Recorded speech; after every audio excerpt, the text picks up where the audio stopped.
Hi everyone. Soap or body wash நம்ம ஸ்கின்னுக்கு எது சூட் ஆகும்னு பார்ப்போம். க்ளீனிங்கை பொறுத்தவரை ரெண்டுமே ஓகே தான். ட்ரை ஸ்கின்னுக்கு சோப் சூட் ஆகாது. பாடி வாஷ் மாய்ஸ்சரை மெயின்டைன் பண்ணும். So body wash. சென்சிட்டிவ் ஸ்கின்னுக்கு பாடி வாஷ் தான் பெட்டர். சோப்பு ரொம்ப ஹார்ஷாக இருக்கும், ஆக்னி வரலாம் வாய்ப்பு இருக்குது. ஸோ நமக்கு மாய்ஸ்சரைசர் மெயின்டைன் பண்ணும்போதுக்கு பாடி வாஷ் தான் பெட்டர். ஃப்ரேக்ரன்ஸ் அப்படின்னு பார்த்தீங்கன்னா பாடி வாஷ் தான் மைல்டு ஃப்ரேக்ரன்ஸில் இருக்கும். சோப்பு ஸ்ட்ராங் ஸ்மெல்லில் இருக்கும். அதாவது ஃப்ரேக்ரன்ஸ் ரொம்ப அதிகமாக இருக்கும் சில சோப்பில். ஸோ பாடி வாஷ் தான். நேச்சுரல் ஆயில் செக்ரேஷனை குறைக்கிறது சோப். நமக்கு ஆயில் ஸ்கின்னாக இருக்கும் போது சோப் ஹெல்ப்ஃபுல்லாக இருக்கும்.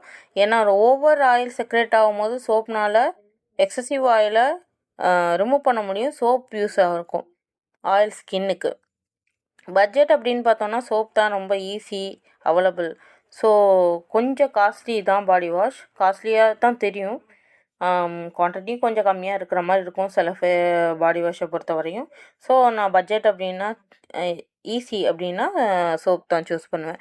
ட்ராவல் கேரி அப்படின்னு பார்த்தோன்னா பாடி வாஷ் தான் ஈஸியாக கேரி பண்ண முடியும். ஏன் அப்படின்னா அது பாட்டிலில் இருக்கும், நமக்கு தெரியும் அது பாட்டிலில் இருக்கும். ஸோ ஈஸியாக ட்ராவல் கேரி பண்ணலாம். ட்ரை ஸ்கின் சென்சிட்டிவ் ஸ்கின்னுக்கு பாடி வாஷ் தான். Normal oil soap soap or body wash ரெண்டுமே யூஸ் பண்ணலாம். கம்ஃபர்ட் ஸ்கின் ஹெல்த் அப்படின்னு பார்த்தோன்னா பாடி வாஷ் தான் பெட்டர்.